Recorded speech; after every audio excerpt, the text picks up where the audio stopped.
3h32. A Jovem Pan continua acompanhando os desdobramentos da greve dos caminhoneiros pelo país. A paralisação chega hoje ao 9º dia e a nossa transmissão com imagens não para. Você de todo o país nos acompanha em AM pela rede Jovem Pan News e também no nosso canal do YouTube. Acesse Jovem Pan News, se inscreva no nosso canal, acompanhe com a gente mais essa transmissão especial da Jovem Pan. E aqui com a gente a Marcela Lorenzetto, também trazendo informações com convidado, né, Marcela? Boa tarde. Boa tarde, Vitor. Boa tarde a todos. A gente vai falar um pouquinho agora sobre as fake news, né? A gente chegou ao 9º dia de greve e muita mobilização está sendo feita pelos grupos de WhatsApp, principalmente de caminhoneiros.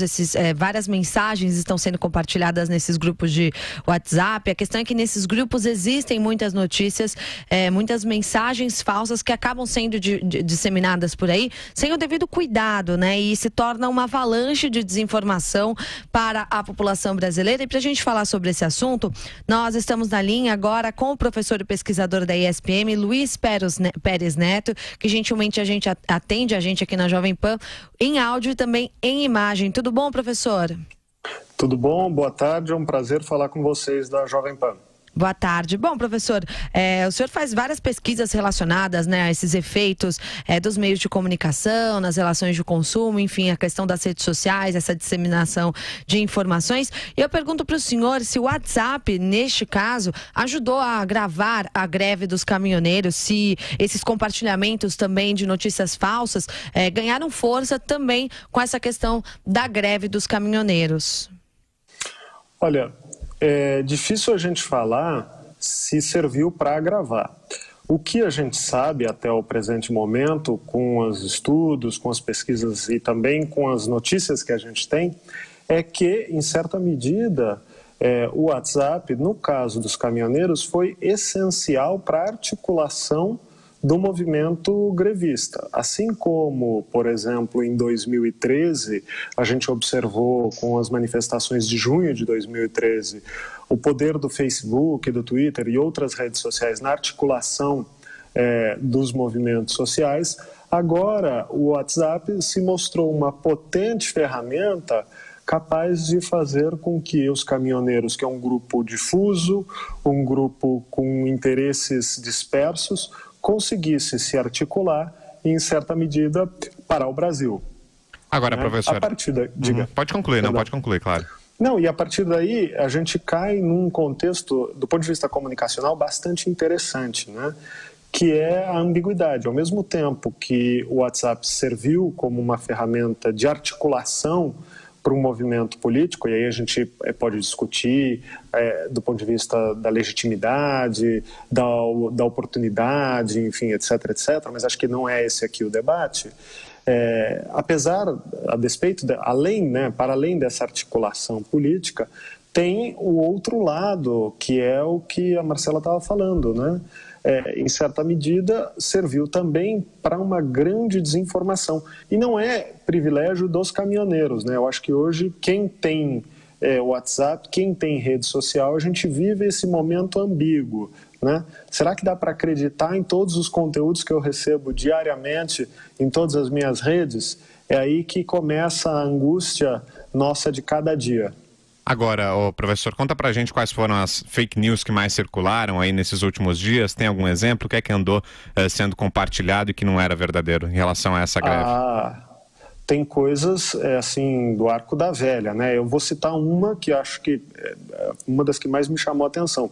Um sujeito vestido de exército, de militar, mas claramente com uma farda comprada numa lojinha de carnaval, assim, era uma farda, eu que não fiz tiro de guerra, saberia só de olhar para aquilo que aquela farda não é farda de um militar, né? E o sujeito se dizia, eu não lembro se era coronel ou general, e estava do lado de um caminhão e ele dizia, olha, nós estamos aqui, os militares, estamos apoiando o movimento grevista, em vez de retirá-los, em vez de, enfim, desbloquear as vias, nós estamos aqui dando apoio e suporte para que esse movimento cresça em prol da intervenção militar, enfim, em outras esferas.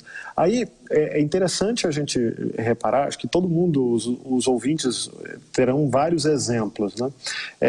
A gente olhar para as fake news e ver como, de alguma maneira, elas tiram de uma espécie de um fiozinho da realidade, ou de algo próximo da realidade, ou de uma narrativa que tem circulado nos meios, de alguma coisa que tem até algum contato com a realidade, e a partir dali entram num estado de delírio, né, de criação e de aberração informativa. Eu acho que todas essas fake news também, professor, elas se aproveitam justamente dessa questão da narrativa, do caos que está instaurado por causa da situação da greve, para ganhar força, né? Como o senhor disse, essa questão dos militares, falando de uma possível intervenção militar, ou então até mesmo algumas mensagens que a gente recebe aqui em São Paulo a respeito do PCC, de que estariam apoiando os caminhoneiros, de que iriam para as ruas, enfim. São várias mensagens que têm um tom absurdo, mas que por algum motivo as pessoas acabam acreditando justamente por causa da questão do medo, né, dessa difusão aí de notícias, né? E aí, assim, sem ser muito professoral, mas contando um pouco para os ouvintes, o trabalho que a gente tem feito aqui na SPM, o trabalho de pesquisa financiado pelo CNPq, que o meu grupo vem realizando aqui, o grupo de pesquisa em ética, comunicação e consumo aqui na SPM. Em torno das fake news, a gente tem observado três variáveis, né? A primeira delas, ela diz diretamente ao trabalho de vocês, jornalistas, e das empresas, das indústrias de comunicação.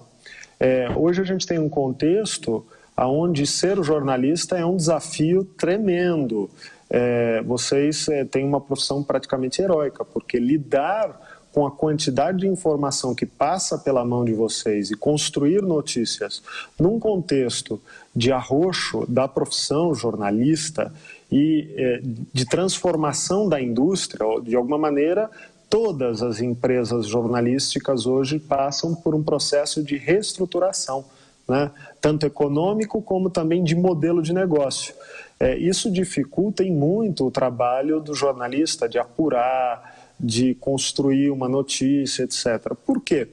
Um segundo ponto é a ecologia midiática em que nós, usuários, cidadãos, comunicadores, todos nós estamos imersos. Então, se você tem um jornalista que tem um desafio cada vez maior de produzir e colocar na rua informação, de outro lado você tem um contexto de várias mídias que exigem linguagens diferentes. Não é a mesma coisa você escrever no Twitter, que no Facebook, que no YouTube, que na rádio, que na televisão, que na TV a cabo, que na internet. E hoje, num cenário de convergência, onde todos os meios tendem a estar de alguma maneira conectados, é muito mais desafiador para a cidadania consumir esses conteúdos e, de alguma maneira, ter a capacidade de separar o que é informação e o que é, de alguma maneira, fake, o que é, de alguma maneira, de uma natureza puramente manipuladora. Professor... Por quê? Desculpa interrompê-lo, mas é justamente essa questão das manifestações que o senhor comentou. Eu acho que em junho de 2013 a gente teve uma grande mobilização no Facebook, no Twitter, mas diferentemente dessa época de 2013, agora essa articulação está sendo feita mais pelo WhatsApp, que querendo ou não, é um grupo que acaba se espalhando, as coisas vão se espalhando, mas são coisas que começam de um grupo interno. O que eu quero dizer é que eu acho que é uma percepção de um grupo, a percepção de alguém que acaba se tornando verdade por causa do compartilhamento, porque eu acho que quando você tem o Facebook e o Twitter, que são ferramentas de expansão, de redes sociais, mas que acabam disseminando para muitas pessoas, você consegue enxergar pelo menos algumas partes, né? Alguns lados diferentes, visões diferentes, mas quando essa percepção nasce num grupo específico que tem as mesmas ideias e mesmas opiniões, essa percepção acaba se tornando uma verdade que acaba sendo espalhada. Não sei se essa minha análise está correta, professor. Eu acho que sim, em alguns aspectos. Eu discreparia de você apenas em torno da verdade. E aí é um conceito complicado, mas eu vou tentar me explicar. Então eu estava falando que em torno do fake news tem essas três variáveis. Eu falei do problema do jornalista, da profissão, falei dessa ecologia midiática, que aí é um pouco o que você estava colocando. E tem um terceiro ponto, que é o que a gente tem chamado de ética dos afetos em torno das fake news.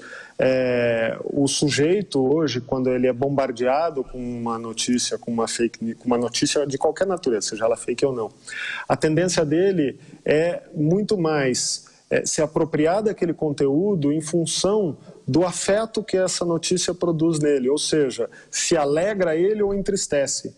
Antes mesmo de qualquer verificação, de qualquer comprovação, o impacto afetivo, ou seja, gostei ou me assustei, me entristeci, me alegrei, é de compartilhar. E aí é bem o que você dizia, Marcela. Esse compartilhar, ele adquire uma dimensão viral que muitas vezes faz com que uma informação circule antes mesmo de qualquer possibilidade de uma checagem das fontes. É como o boato no século passado tinha para a formação da opinião pública. Hoje as fake news estão ocupando esse espaço dos boatos, com um agravante, uma propagação muito mais rápida e com consequências muito mais dramáticas para o tecido democrático. Na medida em que as pessoas não estão tão preocupadas em checar aquilo e o efeito de quem produz, e aí é bem o que você dizia, do grupo, a pessoa que produz uma fake news, uma notícia, ela está com uma intenção de manipular a audiência, o auditório. Nenhuma fake news ela é isenta de ideologia, ela sempre tem essa tendência a querer formar uma determinada opinião ou mudar uma determinada percepção da realidade. Mais do que adquirir o estatuto de verdade, ela tem essa dimensão de querer manipular no sentido de persuadir, convencer ou mobilizar, afetar, né, para alguma direção. Agora, professor, só para a gente poder concluir a nossa conversa, tem alguma orientação para quem recebe alguma informação, enfim, para conseguir checar a veracidade daquilo? Como é que a gente descobre que se trata de uma fake news? Olha, é um problema que não é resolvido com uma ou duas, não tem uma varinha mágica para resolver fake news. Até porque está muito relacionado à capacidade crítica da audiência e, portanto, uma dimensão de educação. Aí é preciso que fique claro que quando a gente fala de educação para os meios, crítica, capacidade crítica, a gente não está falando de formação. Muitas vezes a gente observa pessoas com uma alta capacitação, formação universitária, mas que não têm educação no sentido de uma formação cultural que lhe seja capaz de questionar antes de repassar. Porque a pessoa está muito mais escrava, susceptível aos seus afetos, o gosto ou não gosto, ou me alegro, me entristeço, do que propriamente a reflexão sobre o conteúdo da notícia, né? A orientação seria para o usuário, qualquer um de nós, antes de repassarmos uma notícia, pensarmos sobre ela. Será que é verdade? Tentar se colocar no lugar de uma pessoa completamente diferente a nós, um outro que seria o sujeito ideal. Será que essa pessoa que está falando isso, ela está falando com todos os aspectos da realidade, com uma certa completude? E sempre, sempre duvidar. Duvidar não significa discordar, mas significa ter a possibilidade de questionar, de perguntar se aquilo realmente é o que aparenta ser. As coisas que nem sempre são aquilo que elas parecem para a gente, né? Com certeza. Professor, agradeço muito a participação do senhor aqui conosco. Nós conversamos com Luiz Pérez Neto, que é professor e também pesquisador da ISPM, gentilmente atendeu a gente aqui para falar a respeito dessa questão das fake news e a grande disseminação de desinformação nos grupos de WhatsApp, principalmente no grupo dos caminhoneiros, grupos de WhatsApp de caminhoneiros que, portanto, permanecem aí em greve pelo 9º dia seguido.